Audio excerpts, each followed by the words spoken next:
And ఈ సాయంత్రం పూట వేడివేడిగా మురుకులు అయితే వేసేస్తున్నా. పిల్లలు స్కూల్ నుంచి రాగాలనే మనం డబ్బాలో వేసి పెట్టి కొన్ని వేసి ఇస్తే చాలు, టేస్ట్గా అయితే తింటారు. అప్పటికప్పుడైనా 10 నిమిషాలు చేసేయచ్చు. ఇంట్లో ఉన్న ఐటమ్స్తోనే మన కిచెన్లోనే అన్నీ ఉంటాయి దీనికి సంబంధించినవి.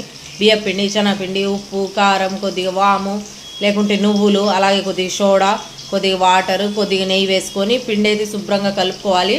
పిండి ఇలా గట్టిగా కలుపుకొని మరీ పలచగా ఉండకూడదు, మరీ గట్టిగా ఉండకూడదు. మనం ఇలా ఒత్తేటప్పుడు ఈజీగా వచ్చేస్తుంది, లేకుంటే తిప్పలేమన్నమాట. ఇక్కడ వచ్చేసి ఇలా చిన్న చిన్న చక్రాలు వేసుకోవచ్చు, పెద్ద చక్రాలు వేసుకోవచ్చు.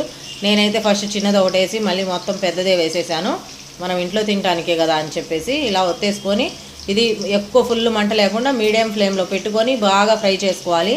చక్రము బాగా ఫ్రై చేసుకొని, అంటే తీసేటప్పుడు కొద్దిగా మెత్తగానే ఉన్నట్టుంటాయి, కొద్దిగా చల్లారితే సరిపోతాయి. అలా మెత్తగా ఉన్నాయని మరీ మాడి చేయకూడదు. కరెక్ట్గా అయితే ఫ్రై చేసుకుంటే టేస్ట్ అయితే అదిరిపోద్ది. ఒకసారి మీరు కూడా ట్రై చేయండి, ఎలా వచ్చిందో కామెంట్ చేయండి. దాంతోపాటు ఒక లైక్ చేయండి. ఓకేనా, బాయ్.